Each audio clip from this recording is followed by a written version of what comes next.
Hi guys, so this video is going to be chapter 6 of College Board AP Bio curriculum. It is about gene expression and regulation. So this is going to be part 1 and it's going to talk about DNA at a molecular level and how it replicates. So first, there's two types of nucleotides. There are DNA and RNA. And both are polymers of nucleotides. So nucleotides are the monomers and they build themselves together to form a polymer. So they're both nucleic acid made of long chains of nucleotide monomers. So a nucleotide has three parts. It has the phosphate, 5-carbon sugar. In DNA, the sugar is deoxyribose, and in RNA, the sugar is ribose. So all they have a nitrogen-containing base. Okay, so first we're going to talk about DNA, and the full name is deoxyribonucleic acid. So the nitrogen bases for DNA contains thymine, cytosine, adenine, and guanine. So T, C, A, and G, those are the bases for DNA. So A and T are going to bond because they share two hydrogen bonds, and then cytosine and guanine are going to bond because they share three hydrogen bonds. So you don't really need to know the details for the AP exam, but you just have to know that A and T bond together and C and G bond together. Next, we have RNA, which is called ribonucleic acid, and it is really similar to DNA, except that the sugar in RNA is ribose, not deoxyribose. And RNA has all the same bases as DNA except for one. So DNA has thymine, but RNA has uracil instead. So instead of ATCG, RNA is going to have AUCG, and the A is going to pair up with U, and the C is going to pair up with G. And then also RNA is single-stranded, while DNA is double-stranded. So the structure of DNA. DNA has two polynucleotide strands wrapped together in a double helix shape. As you can see, this is the shape of the DNA. And it has a sugar phosphate backbone held together by the phosphodiester covalent bonds. A nucleotide has the phosphate and sugar component. Those are going to form the backbone of the DNA through covalent bond. And the specific covalent bond is the phosphodiester bond, making the backbone really stable and strong. And the bond between each of these nitrogen bases are hydrogen bonds, so they're relatively weak. So now we're going to talk about the DNA replication process. So first, we're going to start with the separation of the DNA strands. So DNA replicates in a semi-conservative way, meaning one strand is the original strand and the other strand is the new strand.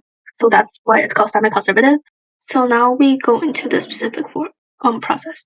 So first, DNA segments unwind, so it untangles, and then helicase, the enzyme, splits the hydrogen bonds between bases and unzips DNA. So kind of like the arrows, it just like unzips through DNA and it cuts it open.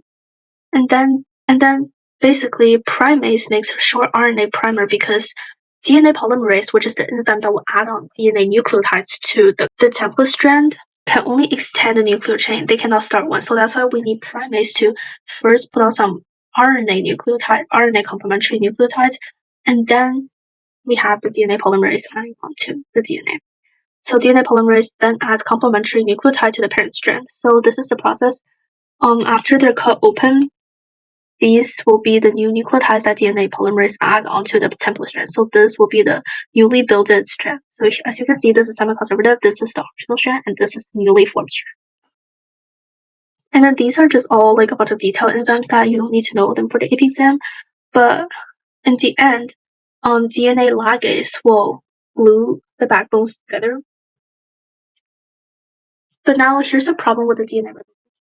So each strand of the double helix is oriented the opposite direction, which meaning it's anti-parallel.